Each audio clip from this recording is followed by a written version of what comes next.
Bharatiya Janata party ने SIR की प्रक्रिया में अपनी पूरी ताकत लगा दी है। संघ और बीजेपी की समन्वय बैठक के दौरान भी इस मुद्दे पर चर्चा हुई और एसआईआर में पूरी गंभीरता के साथ काम करते हुए घुसपैठियों को वोटर ना बनाने और बनने देने का संकल्प लिया गया। इस समन्वय बैठक के बाद मुख्यमंत्री योगी आदित्यनाथ ने रोहिंग्या और बांग्लादेशी घुसपैठियों को चिन्हित कर डिटेंशन सेंटर में रखने का निर्देश जारी किया है।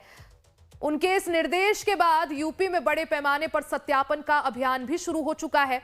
उन्होंने सभी 17 नगर निगमों को निर्देश दिया है कि वो सफाई का काम करने वाले रोहिंग्या और बांग्लादेशियों की सूची बनाकर कमिश्नर और आईजी को उपलब्ध कराए। साथ ही कमिश्नर और आईजी को निर्देश दिया गया है कि हर मंडल में डिटेंशन सेंटर बनाए जाएं। राजधानी लखनऊ में पुलिस तत्काल हरकत में आई और नगर निगम में काम करने वाले सफाई कर्मचारियों और झुग्गी झोपड़ियों में रहने वाले संदिग्धों का सत्यापन शुरू कर दिया।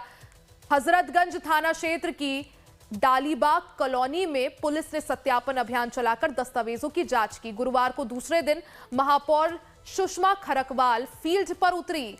उन्होंने लखनऊ के गुडम्बा इलाके में ग्राउंड जीरो पर जाकर खुद लोगों से बातचीत की और उनसे जरूरी दस्तावेजों के बारे में पूछताछ की। सूत्रों के मुताबिक सत्यापन में बड़ी समस्या यह भी है कि संदिग्धों के द्वारा जो भी दस्तावेज दिए जा रहे हैं वो ज्यादातर असम या पश्चिम बंगाल से बने हुए हैं।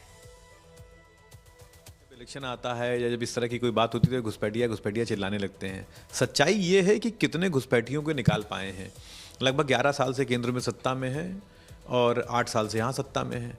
2024 का एक आंकड़ा अगर मुझे याद आता है तो उत्तर प्रदेश में 65 के आसपास घुसपैठिए लोगों ने पकड़े थे। 2005 से 13 के बीच में 88,784 घुसपैठियों को हमने देश से बाहर किया था, यानी कांग्रेस की सरकार ने देश से बाहर किया था। गृह मंत्रालय आपका, सरकार आपकी, पुलिस आपकी, आईबी रॉ आपकी। आप घुसपैठियों को बाहर तो निकाल नहीं पा रहे हैं। आप सिर्फ इलेक्शन में प्रोपेगेंडा के तौर पर इस्तेमाल करते हैं और लोगों को परेशान और हैरस करने के लिए इस्तेमाल। देखिए, अवैध घुसपैठिए समाजवादी पार्टी, कांग्रेस पार्टी के लिए वोट बैंक हो सकते हैं, लेकिन हमारे लिए वो राष्ट्र की सुरक्षा के लिए खतरा है। हमारे लिए यही आवश्यक है कि वो देश के गरीबों के संसाधनों पर आकर के कब्जा जमा रहे हैं। देश के जो नागरिक हैं उनका हक है इन संसाधनों पर, लेकिन ये अवैध घुसपैठी आकर के उनके आवासों पर कब्जा कर रहे हैं, उनके भोजन पर कब्जा कर रहे हैं, उनके रोजगार पर कब्जा कर रहे हैं और ये देश स्वीकार नहीं कर सकता है। ऐसे में इन अवैध घुसपैठियों को चिन्हित करके उन्हें डिपोर्ट और डिटेक्ट करना ये बेहद आवश्यक है और इसलिए भारतीय जनता पार्टी की सरकार इस संदर्भ में एक बृहद अभियान चला रही है। सरकार ऐसे लोगों पर गंभीरता से कार्रवाई करेगी।